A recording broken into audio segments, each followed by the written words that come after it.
اللہ تعالیٰ ظالموں کو ڈھیل دے رہا ہوتا ہے، ظالم سمجھتا ہے شاید میں حق پہ ہوں، لیکن محدثین نے لکھا دو ظلم ایسے ہیں، دو گناہ ایسے ہیں جن کے اوپر کئی مرتبہ اللہ دنیا کے اندر ہی گرفت کر لیتا ہے۔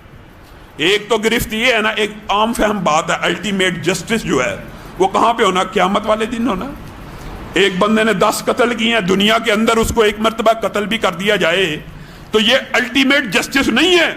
اگرچہ معاشرے کا جسٹس ہے کہ اس کے وجود ناپاک کو معاشرے سے ختم کر دیا جائے، ٹھیک ہے، لیکن اس نے تو 10 قتل کیے تھے، بدلے میں ایک دفعہ ہو رہا ہے۔ اس کا مطلب ہے الٹیمیٹ جسٹس تو قیامت کے دن ہی ملنا ہے، لیکن اللہ کئی مرتبہ دنیا کے اندر بھی بدلہ دے دیتا ہے۔ کن دو جرائم کے اوپر؟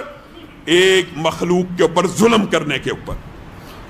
آج ظلم کی تجارت عام ہو رہی ہے، یہ ظلم کے اوپر اللہ تعالیٰ استدراجی قانون کو بدل کر اسی وقت انتقام منتقم ذوالجلال والاکرام والے قانون کو، انتقام والے قانون کو بھی اللہ تعالیٰ زیر عمل لے آتا ہے، اور اس کی دلائل سینکڑوں ہیں، ہزاروں ہیں۔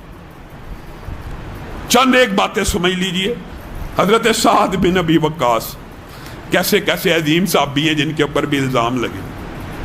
سعد بن ابی وقاص کو کوفہ کا حضرت عمر نے گورنر بنا دیا۔ کوفہ کے لوگوں کے بارے میں آپ جانتے ہیں کیسے اللہ معاف کرے بدبخت لوگ تھے۔ حضرت عمر کو شکایتیں بھیجنا شروع کر دی سعد بن ابی وقاص کے بارے میں کہ ایسے ہیں ایسے ہیں۔ حضرت عمر نے بلا لیا، کیا تو ایسے نماز پڑھتا ہے؟ سعد بن ابی وقاص مسکرانا شروع ہو گئے، کہنے لگے میں تو ایسی نماز پڑھتا ہوں عشاء کی کہ پہلی 2 رکعتیں لمبی ہوتی ہیں، دوسری 2 رکعتیں چھوٹی ہوتی ہیں۔ میں نے تو خود رسول اللہ سے نماز سیکھی ہے، میں لوگوں کو غلط نماز کیسے پڑھاؤں گا؟ حضرت عمر نے کہا مجھے آپ کے بارے میں یہی یقین تھا۔ پھر ہرکارے بھیجے کہ جاؤ اس کے خلاف کوئی گواہ لے کے آؤ۔ ایک بدبخت کوفہ کے اندر ایک مسجد میں لمبا واقعہ کھڑا ہو گیا، اس کا نام ابو سعدہ تھا۔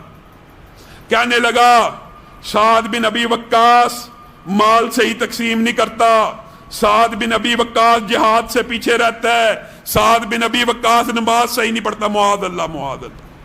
سعد بن ابی وقاص جیسے جلیل القدر صحابی کے بارے میں ایک بندہ صرف خطیب ہونے کی وجہ سے، قادر الکلام ہونے کی وجہ سے الزام لگا رہا ہے۔ حضرت سعد بن ابی وقاص کو پتہ چلا، کہا ٹھیک ہے، میں اپنی صفائی میں کچھ نہیں کہتا، میں یہ مقدمہ اللہ کی عدالت میں پیش کرتا ہوں۔ اگر اس بندے نے ریاکاری کی وجہ سے، زبان کی قادر الکلامی کی وجہ سے، اپنے آپ کو بڑا ظاہر کرنے کی وجہ سے، مجھے حقیر ظاہر کرنے کی وجہ سے یہ کام کیا ہے، تو اللہ تعالیٰ اس کو فقر و فاقے کا شکار کرے، اس کی عمر بڑی کرے، اس کو فتنوں کا شکار کرے۔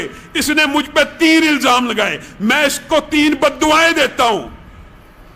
اگر میں مظلوم ہوا، یہ ظالم ہوا، اس کو یہ 3 بددعائیں لگ جائیں گی۔ پھر راوی نے خود لکھا ہے، راوی کہتا ہے اللہ کی قسم ایسی بددعا لگی، وہ ابو سعدہ بوڑھا ہو گیا، بوڑھا ہو گیا، پیسہ جیب میں ایک نہیں رہا، وہ گلیوں میں لوگوں سے بھیک مانگتا، اتنا بوڑھا ہوا کہ بھویں آنکھوں کے آگے آ جاتی، اور وہ بھووں کو اٹھاتا، آنکھوں کو کھولتا اور راہ جاتی لڑکیوں کو چھیڑتا۔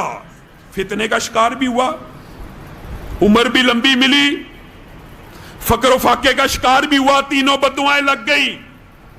لوگوں نے اسے سمجھایا کیا ہو گیا، اسلامی معاشرہ ہے، اس عمر میں لڑکیوں کو چھیڑتا ہے، جب تیری دل میں خواہش بھی کوئی نہیں، تو کیسا بدبخت ہے، اس عمر میں مانگتا ہے، ایک لوگوں سے مانگتا ہے، پھر ان کی بچیوں کو چھیڑتا ہے، تو کس فتنے کا شکار ہو گیا؟ تجھے اللہ ہدایت نہیں دیتا۔ وہ زبان سے خود کہتا مجھے سعد بن ابی وقاص کی بددعا لگ گئی، میں نے ان کے خلاف ایک جھوٹی گواہی دی تھی۔ ایک جھوٹی گواہی دینے سے آج ظلم، ہم یہ سمجھتے ہیں کہ کبھی یہ بات بھی یاد رکھیے، ضروری بھی نہیں ہے کہ دنیا میں گرفت ہو، لیکن جن 2 گناہوں کی وجہ سے ہوتی ہے ان میں ایک ظلم ہے اور ایک قطع رحم ہے۔